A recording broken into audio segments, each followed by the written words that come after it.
clearly I'm in need of some help with storage and organization in the new shop.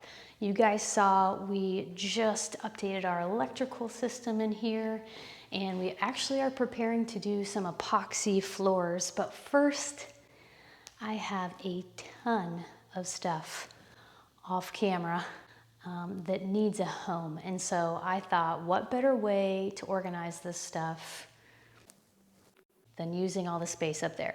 I found a storage rack that mounts to the ceiling joists and gives you room to store things that you probably don't need to access very often, but you gotta put them somewhere, right?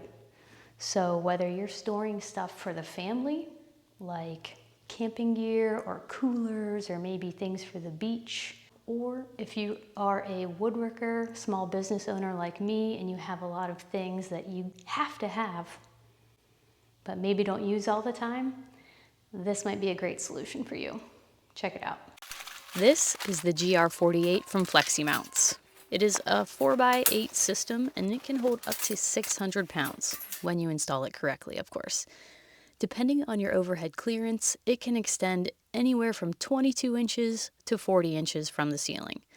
The most important part of this install is having a rock-solid connection by mounting it to your ceiling joists. Mine are 24 inches apart, and spacing to avoid the garage door required me to install my rack perpendicular to the joists. The nice thing about this system is it can be installed parallel with the joists too, so you have options. The vertical pieces are easy to install, and I recommend leaving them a little loose in case you need to realign them later. Hoisting the rack up is definitely a two-person job, and you will see why very soon. And although you can rest the rack on the vertical supports, be sure to fasten it to the middle supports right away. This needs to go... You're about to find out why. One hole that way to align with these two holes. But it looks like I can get... Yep, that's why. Okay.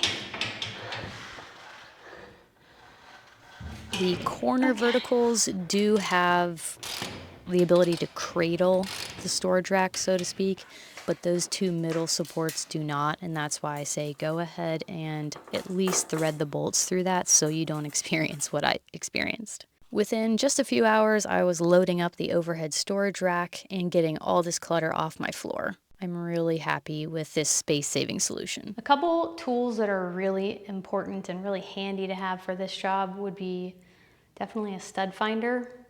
You have to know where your ceiling joists are in order to secure this properly so that it can bear the weight that the company says that it can bear.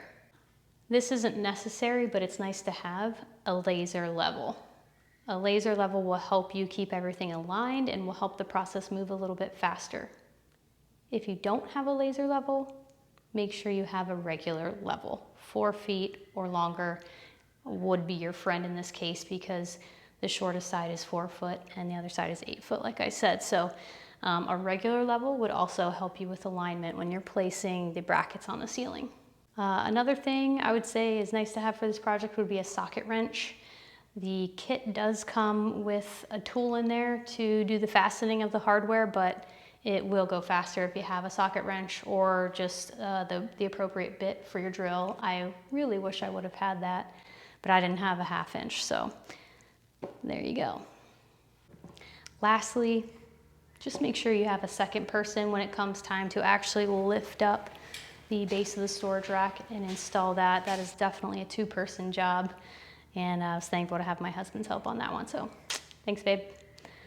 I'll leave you with one tip, and that is something that I didn't personally find in the manual for this product, but I think it needs a sheet of either OSB or plywood or at least rigid cardboard laid on top. If you're really gonna get anywhere close to the weight limits that it can hold, I think it would need a solid sheet of something over that, because although the steel seems good, the wire grid on top, it seems like it has a little flex, and so I think you should lay something solid down on top of that before you really test the limits of the weight capacity.